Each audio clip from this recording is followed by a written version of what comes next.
Perkenalkan, nama saya Amita Regina Sua, NIM 20150041. Saya dari Prodi FK Biologi Universitas Kristen Hartawacana Kupang.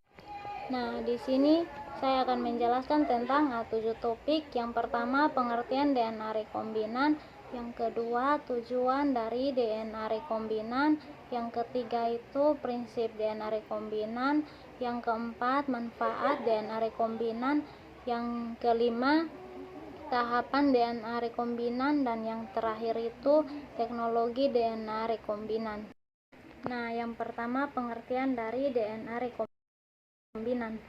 Teknik DNA rekombinan adalah rekayasa genetik untuk menghasilkan sifat baru dengan cara merekombinasikan gen tertentu dengan DNA genom organisme target.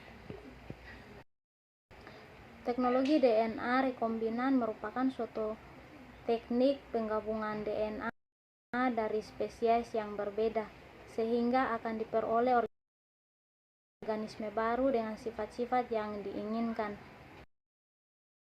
DNA rekombinan adalah suatu teknik pembentuk kombinasi materi genetik yang baru dengan cara penyisipan molekul DNA ke dalam suatu vektor sehingga memungkinkan terjadinya integrasi dan mengalami perbanyakan dalam suatu sel organisme lain yang berperan sebagai sel inang. Objek DNA rekombinan mencakup hampir semua golongan organisme, mulai dari bakteri, fungsi, hewan tingkat rendah, hewan tingkat tinggi, hingga tumbuh-tumbuhan. Yang kedua itu tujuan dari DNA rekombinan. Teknik DNA rekombinan bertujuan untuk merekombinasikan gen dalam tabung reaksi. Teknik DNA rekombinan meliputi isolasi DNA, teknik memotong DNA, teknik menggabungkan DNA, dan teknik untuk memasukkan DNA ke dalam sel hidup. Setelah DNA rekombinan terbentuk, maka dilakukan proses transformasi ke host cell, kemudian dilakukan proses inkubasi sel bakteri tersebut. Setelah dilakukan inkubasi, maka sel bakteri dapat diuji kehadiran DNA rekombinannya, yaitu mulai uji resisten antibiotik dan seleksi putih biru. Setelah didapatkan bakteri dengan DNA rekombinan, maka dilakukan purifikasi untuk mengisolasi gen direplikasi. Kemajuan teknologi molekul ini, proses perpindahan gen dapat terjadi antara organisme yang sama sekali tidak berkerabat dekat, misalnya gen manusia dipindahkan ke bakteri atau gen manusia dipindahkan ke hewan dan lain sebagainya. Nah, di sini ada 6 prinsip yang tergolong. Yang pertama, penyediaan DNA atau sisipan dan vektor. Yang kedua, enzim restriksi atau enzim yang digunakan untuk memotong DNA secara spesifik. Yang ketiga, ligase atau vektor rekombinan. Yang keempat, transformasi DNA atau transfer informasi genetik ke sel inang dan perbanyak DNA. Yang kelima, DNA seleksi atau sel yang mengandung plasmid atau vektor rekombinan. Dan yang terakhir itu deteksi atau keberadaan dan kebenaran DNA sisipan. Nah, yang berikut manfaat DNA rekombinan.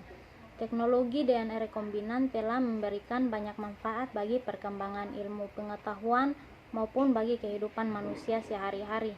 Beberapa jenis obat-obatan, vaksin, bahan pangan, dan lainnya telah memanfaatkan teknologi DNA rekombinan dalam kehidupan sehari-hari. Secara langsung maupun tidak langsung, sebagian dari kita pernah berhubungan dengan hasil penggunaan DNA rekombinan. Hal ini dapat dicontohkan dengan produksi insulin untuk mengobati penyakit diabetes mellitus. Saat ini produksi insulin telah diproduksi secara massal dengan menggunakan bakteri. Kemampuan yang dimiliki bakteri ini adalah karena manusia telah berhasil memasukkan dan menginsersikan gen yang menjadi insulin manusia ke genom bakteri. Yang berikut tahapan DNA rekombinan, ada 8 tahapan di sini. Yang pertama, isolasi DNA, yang kedua, amplifikasi atau perbanyakan fragmen DNA, yang ketiga, pemotongan DNA dengan enzim restrinsik, yang keempat, cloning gen, yang kelima, penentuan urutan DNA, yang keenam, hibridasi, yang ketujuh, analisis RFLP, yang kedelapan, produksi protein rekombinan. Topik yang terakhir yaitu teknologi rekombinan untuk eksplorasi mikroba. Penggunaan teknologi DNA rekombinan untuk eksplorasi mikroba, terutama mikroba laut, telah banyak dilakukan. Tujuan dari penggunaan teknologi ini terhadap mikroba laut bermacam-macam. Seiring dengan penggunaan metode ini dengan tujuan yang bermacam-macam, maka secara tidak langsung ada modifikasi metode yang dilakukan. Dalam prakteknya, penggunaan teknologi ini pada mikroba laut telah banyak dilakukan, diantaranya untuk konstruksi pustaka gen, konstruksi gen klaster yang menjadikan enzim poliketida sintase 1 atau PKS1. Pada pengembangan bioteknologi kelautan dan perikanan, teknologi DNA rekombinan ini dapat digunakan untuk eksplorasi potensi dan biodiversitas dan organisme laut.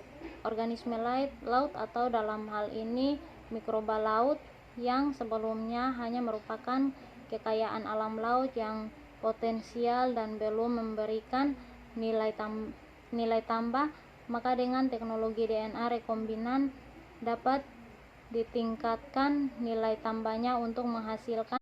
Sekian dari materi yang saya bagikan. Mohon maaf kalau ada kekurangan materi atau kesalahan kata.